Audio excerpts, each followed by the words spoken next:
Kita hidup di zaman ketika hampir semua pengetahuan ada dalam genggaman. Namun mengapa mengetahui tidak selalu membuat kita berubah dan masih sering mengulangi kesalahan yang sama?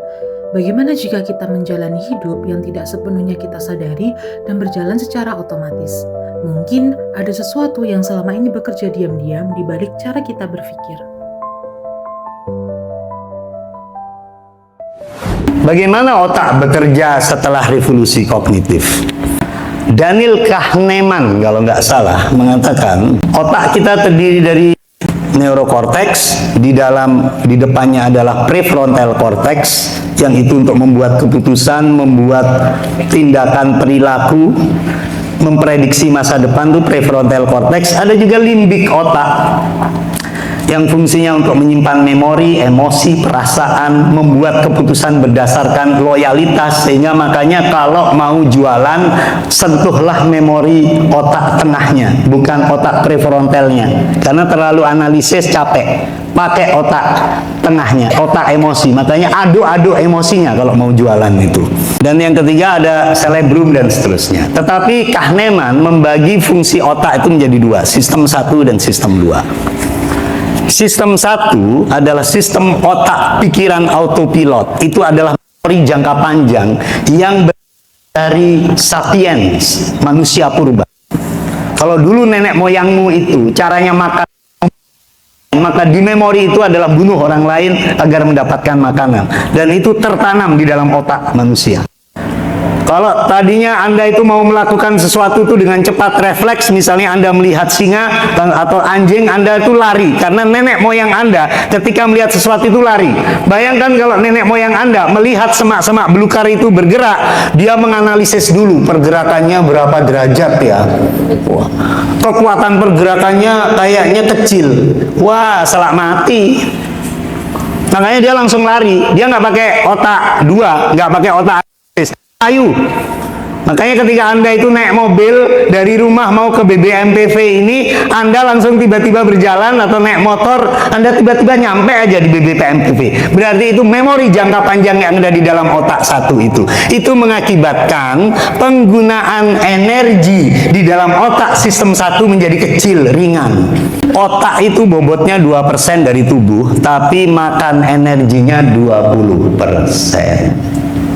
Jadi 98% itu makan 80% energi. Jadi bagian tubuh yang paling banyak makan energi itu otak. Makanya nek sekolahe kuwi angel-angel uteke umum. Energi sing dienggo akeh. Habis itu emosinya ketakutan, tidak percaya diri, nggak seneng ketika belajar, tambah umum uteke kuwi. Akhirnya orang pinter, sing pinter gur sing les, makanya UTBK-ne keterima karena les. Sistem 1 autopilot itu pakai intuisi dan insting tadi itu. Dia tidak sadar, cepat hemat energi. Nah, ada sistem 2 yang dipakainya hanya 5%. Ini adalah mode usaha, mode kesadaran, mode analitis. 17/8 itu berapa? Wah, hitung sih. Menurut Bapak Ibu, berapa volume yang ada di ruangan ini? Hitung sih. Ini apa ukurannya kan? Wah, ini bisa dibagi, apa ada kotaknya, ada segitiganya. Itu analitis, berat. Default otak secara otomatis males pakai ini. Kalau nggak ada usaha, kalau nggak ada orientasi hidup, kalau nggak ada tujuan hidup, kalau nggak ada pemaknaan hidup, males aku nganggo utak loro ini, sistem loro ini. Makanya aku nganggo utak siji wae. Sing jenenge sekolah kuwi ya buka buku halaman piro karo ujian. Wis dari dulu taunya sekolah itu yang ngono. Berpikir rasional itu seperti itu, sehingga take effort, lambat, logis tapi boros. Itu kata Daniel Kahneman. Itu Anda lihat bagian otaknya, prefrontal cortex yang pertama itu hardware-nya emosi di sistem limbik otak. Kalau yang kedua prefrontal cortex, otak bagian depan di bagian dahi ini katanya. Kalau memaknai, wernickel itu ada di sini dekat kuping. Ini memaknai kata sehingga bisa membentuk struktur kata yang kompleks itu di sini. Kalau Broca itu di daerah sini tapi agak sini, sehingga dia bisa mengeluarkan bunyi. Ketika mengeluarkan bunyi, orang jadi paham. Di cerebrum itu yang bisa mengatur bunyi itu ritmenya seperti apa. Jadi kalau Pak Rizal itu ngomong, dia sadar kapan ditekan, kapan nyantai ngomongnya. Itu cerebrum itu.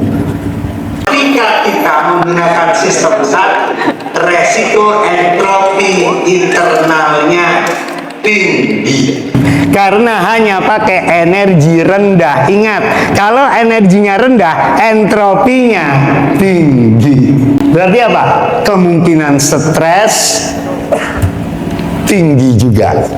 Karena ketika entropinya tinggi, entropi tinggi itu di global ya. Di lokal, entropinya harus rendah untuk menciptakan keteraturan. Sehingga sistem otak satu ini adalah bagian otak yang membuat manusia menjadi tidak teratur hidupnya. Karena hanya pakai emosi. Tapi kadang saya emosi, kadang nggak. Berarti sistem functioning di sistem 2-nya jalan. Dia yang bisa mengintervensi emosinya agar ojo emosi sih, ojo emosi sih. Sehingga menciptakan yang namanya keteraturan. Dan itu yang dibutuhkan oleh sel tubuh manusia. Karena kalau emosi, biologinya terganggu, selnya terganggu, cepat mati fungsi selnya. Tapi kalau teratur, fungsi selnya bisa bertahan sehingga hidup menjadi lebih lama dan lebih panjang dan lebih bahagia dan bermakna hidupnya itu. Sekarang yang ke sistem 2, berarti entropinya, sehingga ini seharusnya sering-sering dipakai oleh manusia. Fungsi sekolah adalah fungsi untuk menstimulasi, memantik sistem 2 ini agar sering-sering bekerja mengintervensi sistem 1.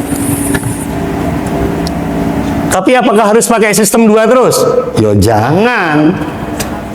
Cepat mati juga nek pendino moco buku, menganalisis, diskusi, nggak ada jedanya, mati juga dia.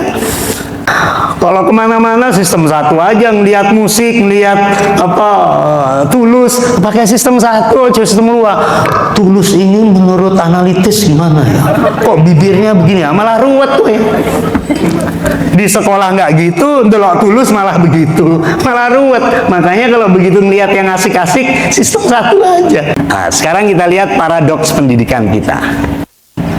Realitas biologis, manusia berevolusi untuk refleksi, tanyakan dan mendesain kemungkinan baru.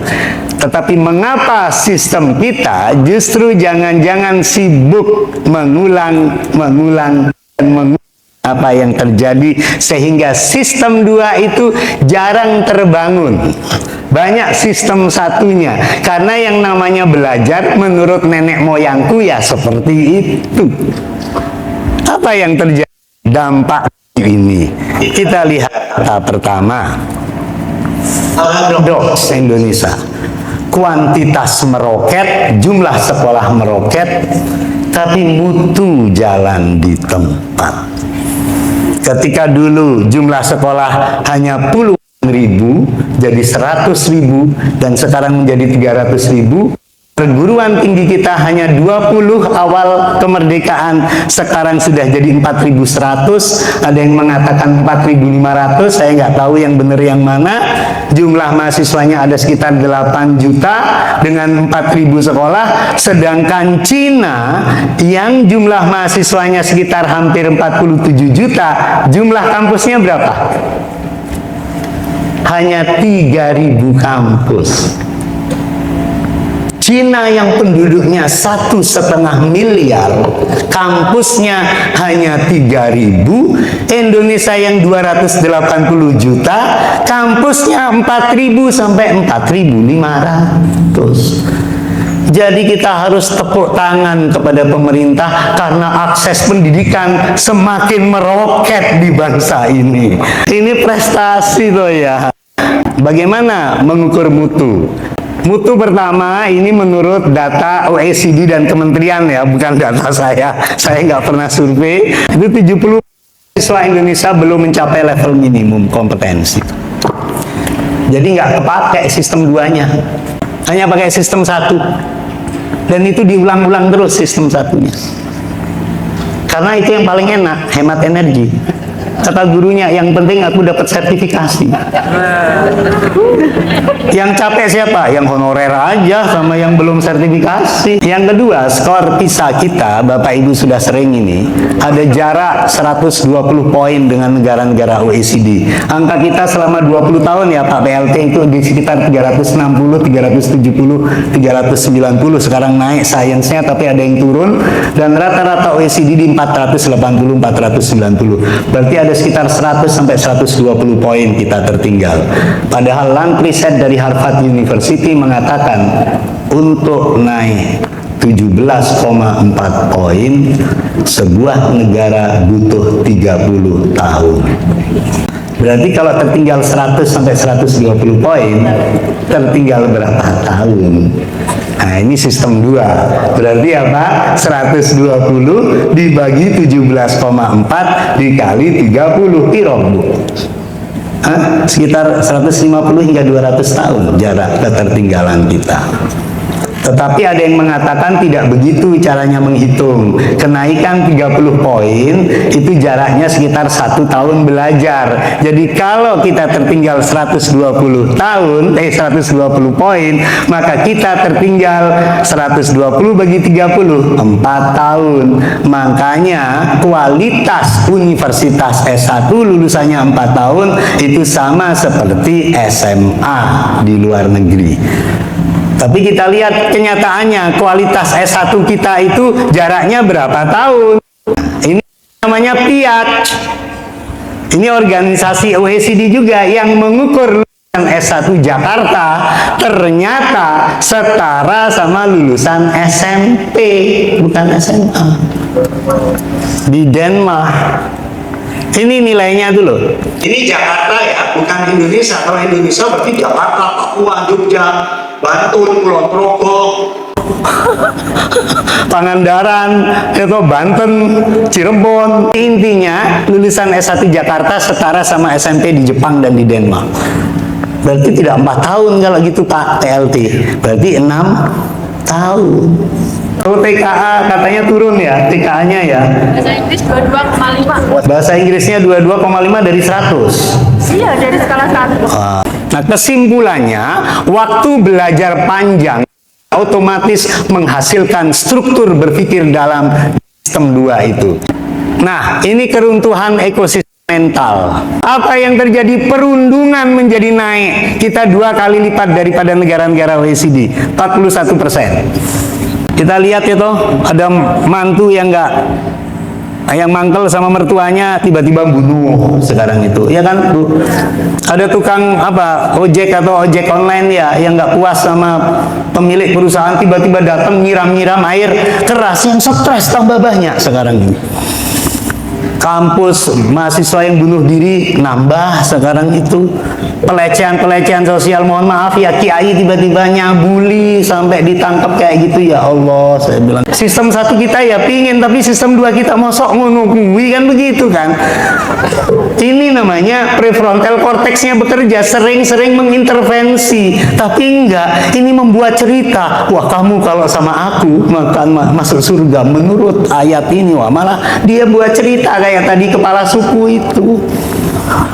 Sistem 1-nya yang mengintervensi, bukan sistem 2-nya. Hati-hati kalau sekolah kita jarang melatih sistem 2, nanti anak kita lulusannya sering pakai sistem 1.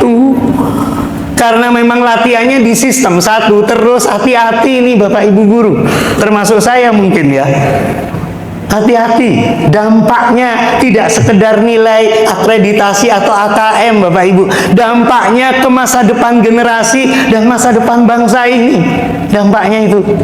Makanya saya kenapa mau turun ke bawah, karena untuk memperbaiki pendidikan dasar ini ya kudu ana wong edan sing medhone ora ana wong edan enggak sembuh-sembuh. Dampak ke bangsa ini, waduh. Saya nggak bisa membayangkan negara yang sungguh kaya ini, tetapi kapasitas otaknya pakai sistem 1, nanti dipakai kita menjadi objek negara-negara besar. Iran berani berdiri tegak karena biasa menderita dia, 47 tahun menderita. Makanya ditantang sama Amerika, berani dia. Coba Indonesia ditantang. Saya bukan ngajak tantangan, bukan ya. Setnya sepertiga kali berkembangnya daripada negara lain, dan kita mengalami stres ekstrim yang melonjak drastis. Ini anak-anak psikologi. Jadi struktur mental yang rapuh adalah produk langsung dari lingkungan belajar yang membuat tidak tahan di dalam berpikir. Hanya dengan suasana kebatinan yang menyenangkan yang membuat anak itu mau dilatih berpikir. Kenapa kok dia senang? Karena dia tahu arah hidup belajarnya itu untuk apa. Kenapa dia senang? Karena dia tahu makna belajarnya ini untuk kebutuhan dirinya, bukan hanya untuk kebutuhan akreditasi sekolah atau nilai sekolah atau kepala sekolahnya mau jadi kepala dinas atau industri.